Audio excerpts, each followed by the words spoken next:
North இந்தியாவில் செம்ம ஃபேமஸான ரிச் அண்ட் க்ரீமியான ஒரு கிரேவி ரெசிபி தாங்க பார்க்க போகிறோம். மக்கானா கறி எப்படி செய்கிறதுன்னு பார்த்துடலாமா?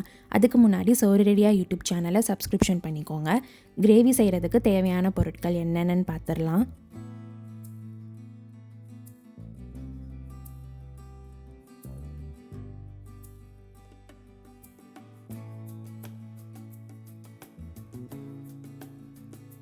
ஒரு பேனில் ஒரு ஸ்பூன் பட்டர் சேர்த்துக்கலாங்க. பட்டர் நல்லா மெல்ட் ஆகவும் நம்ம எடுத்து வச்சுருக்க மக்கானாவை சேர்த்துக்கலாங்க. சேர்த்துட்டு நல்லா ஒரு 5 to 7 மினிட்ஸ் ரோஸ்ட் பண்ணி எடுத்து வச்சுக்கலாம்.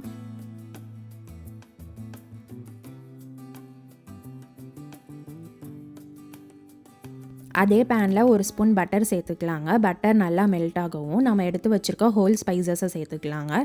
அதுக்கப்புறம் சாப் பண்ணி வச்சுருக்க ஜிஞ்சர் கார்லிக் பீசஸையும் சேர்த்துக்கலாம். சேர்த்துட்டு நல்லா சாட்டே பண்ணிக்கலாங்க.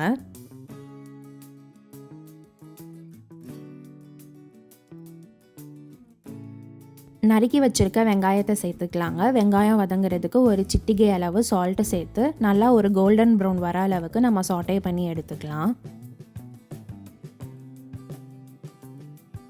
வெங்காயம் நல்லா வதங்கிருச்சுங்க. இப்போ தக்காளி சேர்த்துக்கலாம். அதுக்கப்புறம் ஒரு கைப்பிடி அளவு முந்திரி பருப்பு சேர்த்துக்கலாங்க. சேர்த்துட்டு அதையும் நல்லா சாட்டே பண்ணி எடுத்து வச்சுக்கலாங்க. அதுக்கப்புறம் இந்த மசாலா சேர்த்துக்கலாம்.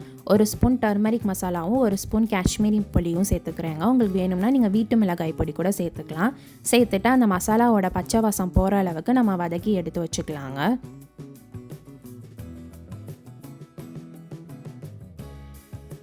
இந்த ஆனியன் டொமேட்டோ மிக்சரை நல்லா ஆற விட்டு மிக்ஸி ஜாரில் விழுதாக அரைச்சி எடுத்துக்கலாங்க. ஸோ ஒரு பேனில் பட்டர் சேர்த்துக்கலாம். பட்டர் நல்லா மெல்ட் ஆகவும் ஒரு ஸ்பூன் கரம் மசாலா சேர்த்து நல்லா அதை சாட்டே பண்ணி எடுத்துக்கலாங்க. அரைச்சி வச்சுருக்க அந்த பேஸ்ட்டை சேர்த்துக்கலாங்க. சேர்த்துட்டு இந்த கறிக்கு தேவையான அளவு தண்ணியும் சேர்த்துக்கலாம். தண்ணி சேர்த்து நல்லா மிக்ஸ் பண்ணி விட்டுட்டு குழம்பு ஒரு 2-3 கொதி வர அளவுக்கு லோ ஃப்ளேமில் வச்சு குக் பண்ணி எடுத்துக்கலாங்க.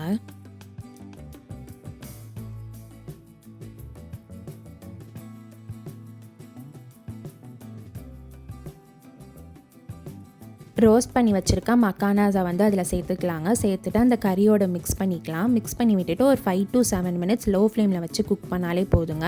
சூப்பரான மக்கானா கறி ரெடி ஆயிரும்.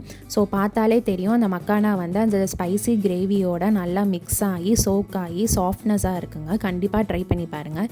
இந்த ரெசிபி சப்பாத்தி, நான், சாதம் எல்லாத்துக்குமே செம்ம பர்ஃபெக்ட் காம்போவாக இருக்குங்க. இந்த ரெசிபி உங்களுக்கு பிடிச்சிருந்துச்சுன்னா லைக் பண்ணி உங்கள் ஃப்ரெண்ட்ஸ் அண்ட் ஃபேமிலிக்கும் ஷேர் பண்ணுங்கள்.